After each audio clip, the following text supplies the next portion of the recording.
So as a lot of you guys may know, okay, out of the 4 men I've dated, I've married one of them. One of them recruited me to their pyramid scheme, and the other 2 went to prison. So when I saw that there was a prison wives community on TikTok, girl, I was sat. So today we're going to be doing a deep dive into the prison wives community. Let's go.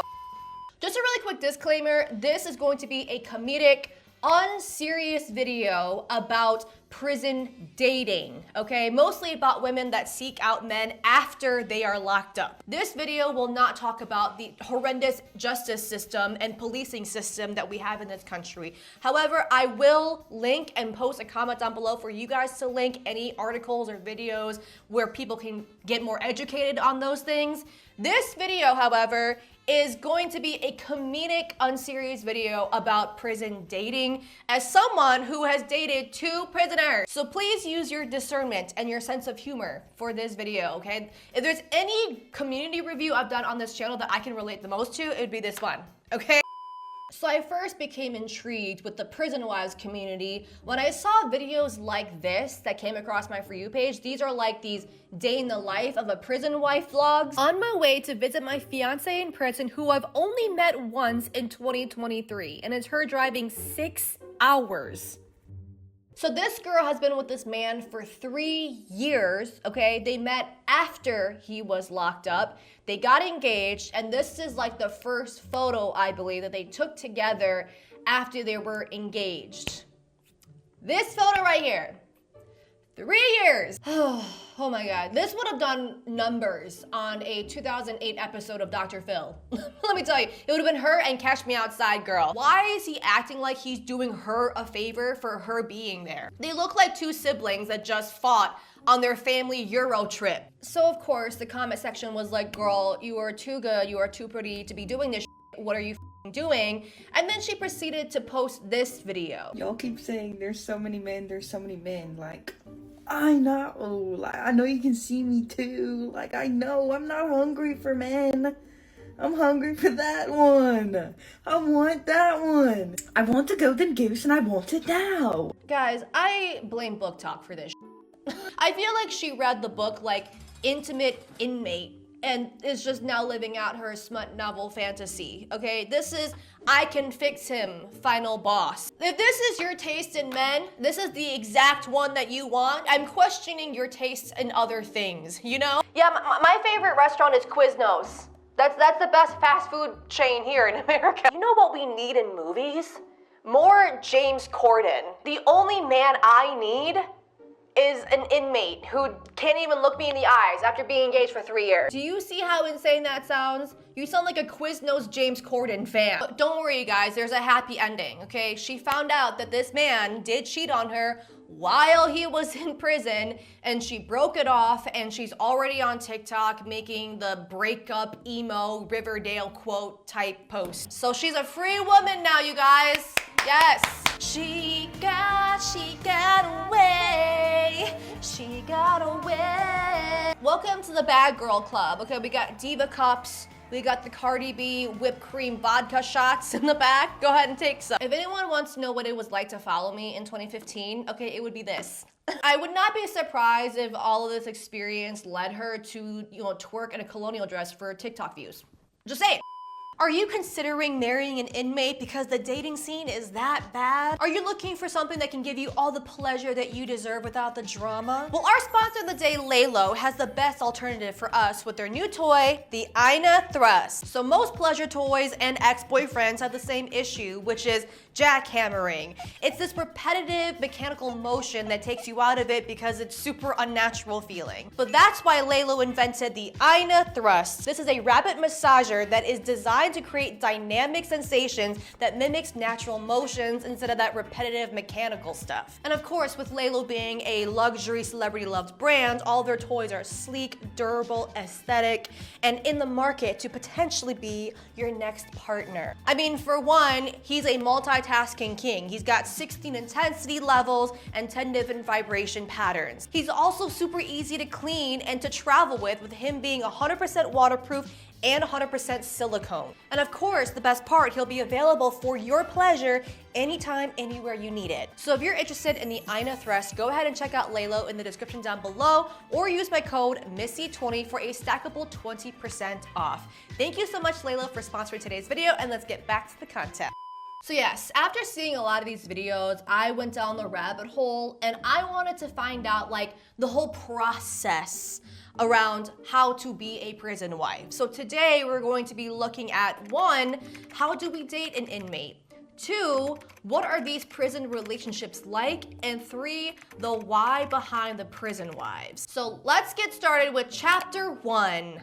How to date a prisoner. So as you guys can probably guess, there are 2 ways you can date a prisoner. 1, you could be dating them before they go to prison and you just stay with them after they go to prison. And 2, you can start dating a prisoner after they get locked up by these pen pal services like Inmate.com. So if you're wondering what Inmate.com looks like, it's just this website with a bunch of profiles from prisoners that you can pick from. You can click on each profile and read their bios. You know, maybe you can DM them if one of them tickles your fancy. Let me just show you a few bachelors. Okay, first we have Richard, all right? He says, "Hi, my name is Rick, but people in here call me Pickle because I played pickleball and own a pickleball sporting goods store." I don't know, there's just something about a guy named Pickle Rick in prison that just makes me laugh my ass. "I'm a father of 1 beautiful daughter that lost her dad due to being wrongfully convicted in 2021. I'm a loving, kind, giving man that raised my daughter myself from age 13. Aww, you guys, he's a loving, kind, giving girl dad. What is he in for? Oh, lewdness, 16 to 40 years. She's really good.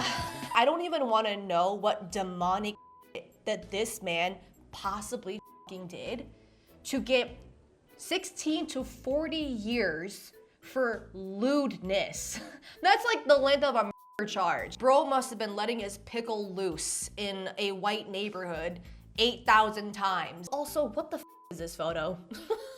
Bro is going to love Facebook when he gets out. And then he says, "Please hit me up if you'd like to be treated kindly. I'm looking for a woman on the thinner side that wants a big teddy bear. Thanks." Bro really said, look, I might be locked up 16 to 40 years for lewdness. But that doesn't mean that I can't like skinny bitches, okay?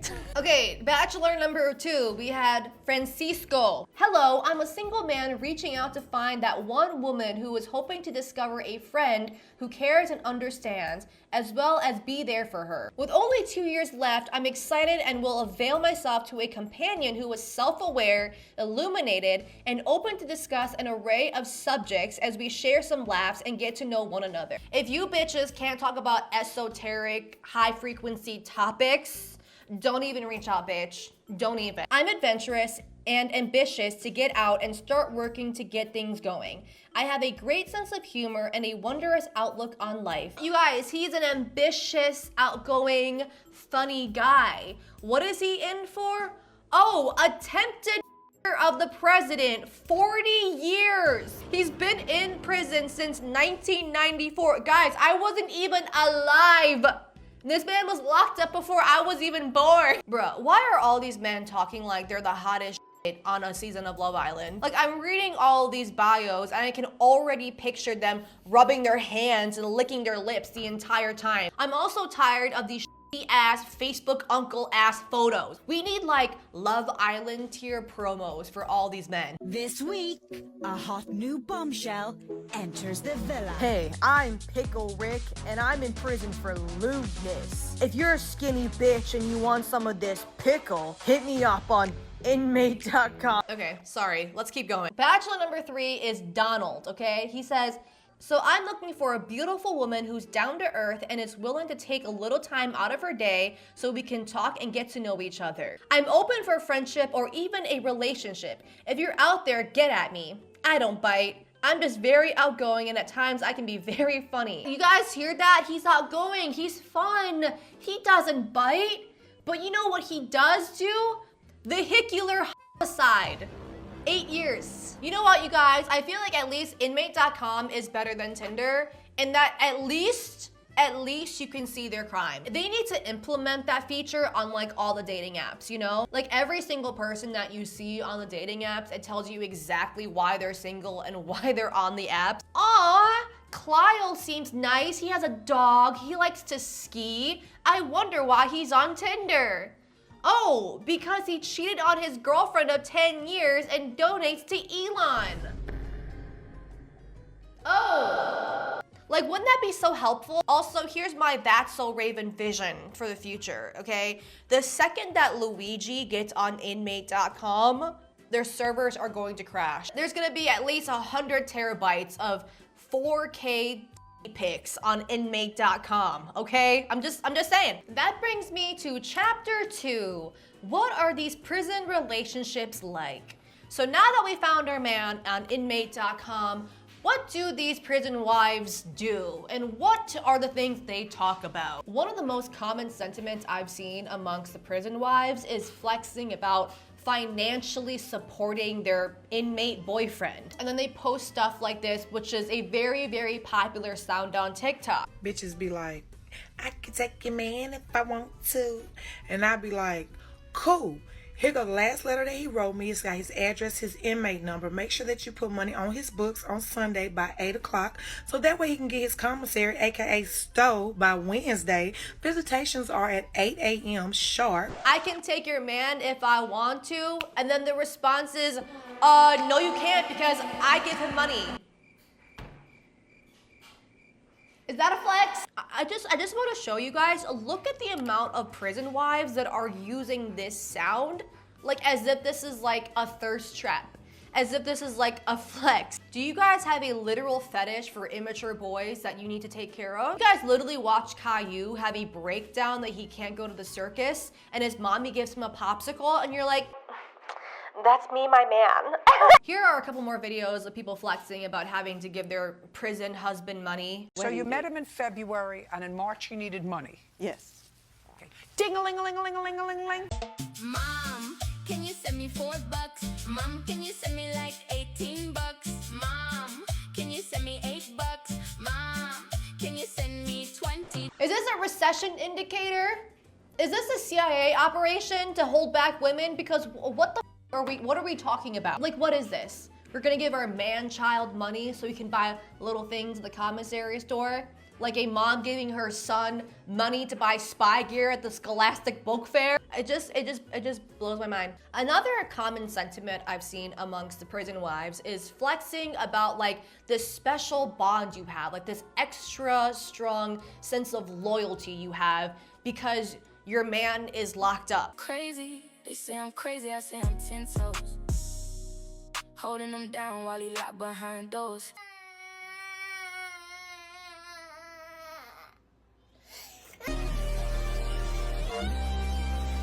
He in jail, but at least he can't cheat on me. Again, are we trying to convince us? Or are they trying to convince themselves? Also, just gonna go out and say that the people that tend to post every day about loyalty and about this special bond you have with your man, those are always the people that have like the worst, most like unfaithful relationships ever. Like, girl, I know that these people, they have a professional photo shoot of them on train tracks. I know they have a custom Etsy shower curtain with their faces on it. I know that they have matching Disney hoodies. And I also want to say, I don't know where this narrative that prisoners can't and won't cheat comes from, because they definitely do.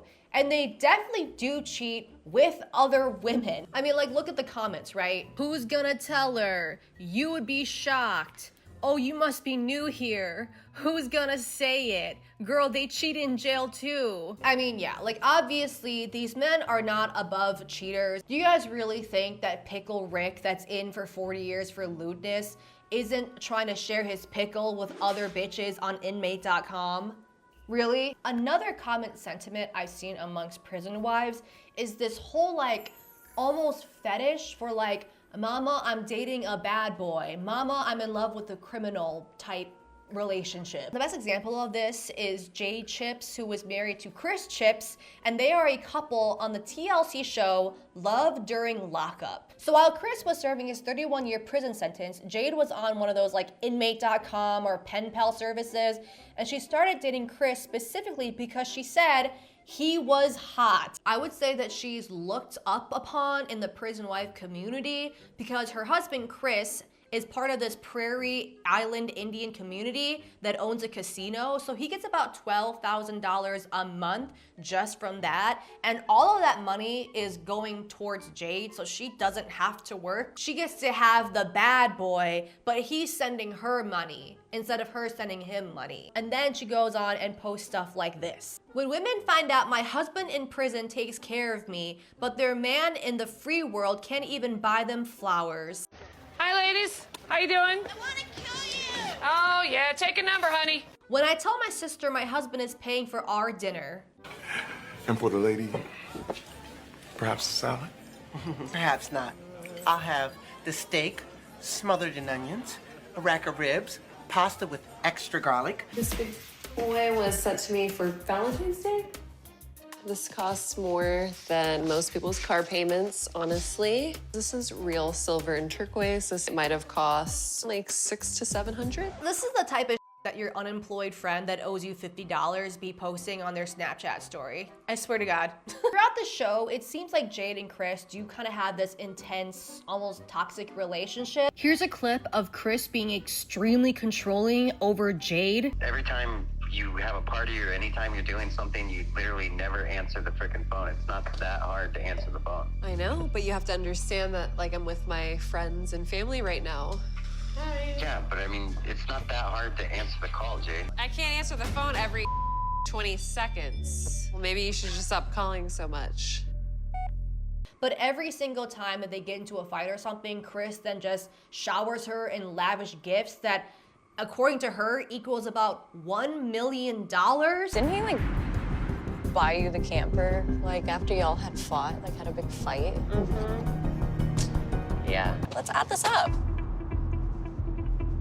House here, how much did that cost? $570,000. Jesus Christ. From prison, Chris is spending over $1 million on my sister easily. And a lot of you guys might be like, oh my God, Missy, but he gave her like $1 million worth of gifts and he's supporting her and they seem like they love each other, so what gives? Well, let me tell you. So when Chris got out of prison, they got divorced within a year. Chris got arrested for a DUI after almost driving into his 15-year-old daughter. And allegedly, Chris was cheating on Jade with a new girl out of prison.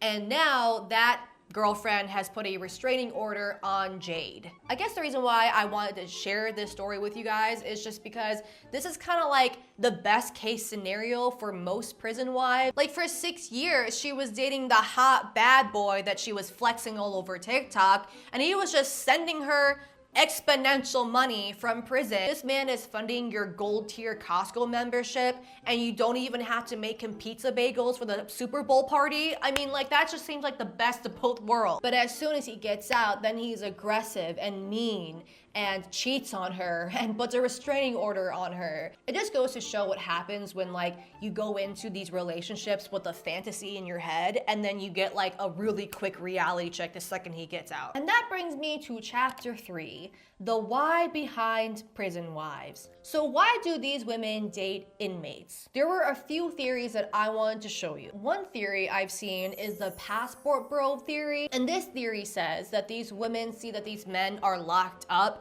and they think that because of that, they are lower value. So it's their way of being able to get a man that is out of their league. Some of y'all, the only way that you could get certain men is if you get them while they're in prison. You know, just like we all know, that if that man was out in the streets, free, had his life together, was actually a desirable candidate for other women, that you would not stand a chance. The other part that you like about this is that you feel like that you get to control him because he's locked up, and so you know where he's at all the time. So This helps with your insecurities. Yeah, you guys know I have a lot of experience with passport bros. I can totally see the parallels, okay? It is truly giving a little bit of passport bro. Like for every passport bro that shows you his 20-year-old Filipino wife on his phone with a million filters on, there's gonna be these women that are showing you their muscly bad boy boyfriend in prison. I feel like they view these men like a cute little Tamagotchi that they can carry around. Like you only need to feed, send money to your Tamagotchi a couple times a day and you're like,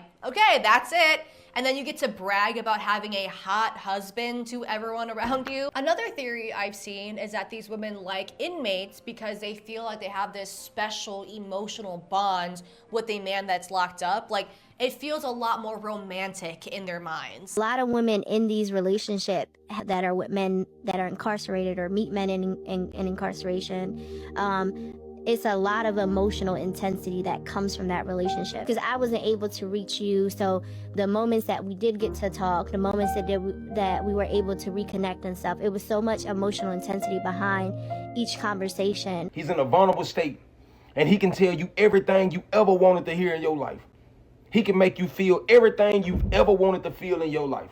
Sometimes women get those men because they know that they are in that position, and they know that everything they ever wanted to hear or feel, they can feel it through that letter. They can feel it through visitation. They can feel it through phone calls. Yeah, I can also see this theory too. I mean, like we've seen it already with the women bragging about how their man being locked up gives them this sort of like extra loyalty bonds, how they feel proud sending their man money and supporting him outside of prison. It just feels like these women tend to have a very immature view of what a good relationship looks and feels like. Like they want all of the little stuff that they see in an angsty tween Disney movie about love and none of the mundane stuff. It's like they want to replicate the high of kissing your 8th grade boyfriend behind the bleachers and nobody knows and it's like your own little secret. They want to feel the high of receiving flowers and artwork and handwritten notes by these men so they can feel like the protagonist in a Taylor Swift music video. And it's very obvious why a lot of these relationships work within the prison walls, and the second they get out, they're no longer the partner you want. Like when he's in prison, he's got you and Pickle Rick. You're not competing against a PlayStation or other women on Instagram for his attention, and I feel like these women really like that feeling. Now, if you were wondering what these inmates are thinking about prison wives, I found this beautifully written article on inmate.com by this ex-inmate who is then talking about his dating experience from prison. How does a guy who was locked up in a cage even find such babes? Oh God, you guys, you know this is about to be good. Personally, I reached out to society to meet women in a wide variety of ways. Internet ads on inmate matchmaking websites like inmate.com, placing personal ads in entertainment weekly magazines, or just having someone I know post an ad on bulletin boards at the local Jenny Craig Center, laundromat, or church. This man knows the demographic he's talking to, okay? The men that were watching Mansers in 2008, the guys that have frosted tips and watches History Channel after 11 p.m. Can you imagine going to your local church and right next to the magician ad and the reminder to go to the food drive on Sunday, there's just this HD 4K photo of a guy with frosted tips named Pickle Rick? Then he goes on and talks about the women that he's dated in prison, and this is what he has to say about them. While the majority of women who have reached out to me fit a profile: overweight, over 40, unattractive, divorced, I can't downplay these women just by their first blush appearance. For the first time in my life, I've been able to see women in a different light, to appreciate them through lengthy conversations via letters and visits without my mind drifting off to thinking, am I going to get some tonight? These extraordinary women, regardless of their appearance, have big hearts, are independent thinkers, and overall good women. It's hard to logically understand why a woman would choose to be committed to a man who is locked up, especially a man serving life or on death row. Bro really just told all you bitches, like, look, I know you're ugly and overweight, and I think you're fucking disgusting looking, but damn, step up. Like, what are you doing here? You know those backhanded compliments people like be commenting on TikTok? I feel like this whole article is just that. These women aren't lookers per se, but I bet that they give the best hugs. When she wore a dress that day, I was like, wow, she is so brave. The Spartan men would have gone to war for these women. Like at that point, why not just spit in my face and tell me that I'm ugly? And then he proceeds to talk about how he was dating multiple women at the same time, and this is what it felt like for him. Appearances of women who have visited me varied, from the anorexic Callista Flockhart type to the voluptuous Carmen Electra hottie to the extremely obese woman whose dress resembles a huge old tacky curtain purchased from the local Goodwill. Bro is really out here acting like these women aren't giving him the favor by giving him the time of day. Bro really thinks he sounds like Shakespeare, but really it's giving Holden Caulfield in Catcher in the Rye, okay? Thou doth art chopped and That's what bro sounds like in his head, you know? Okay, here's my point. If you're going to be objectified and reduced down to your looks and your age, okay? At least get you a man with a Costco membership who's out of prison and can take care of himself. And with that said, thank you guys so much for watching today's video. Please like, share, and subscribe. Let me know your feelings in the comment section down below, and I will see you in my next video. Bye!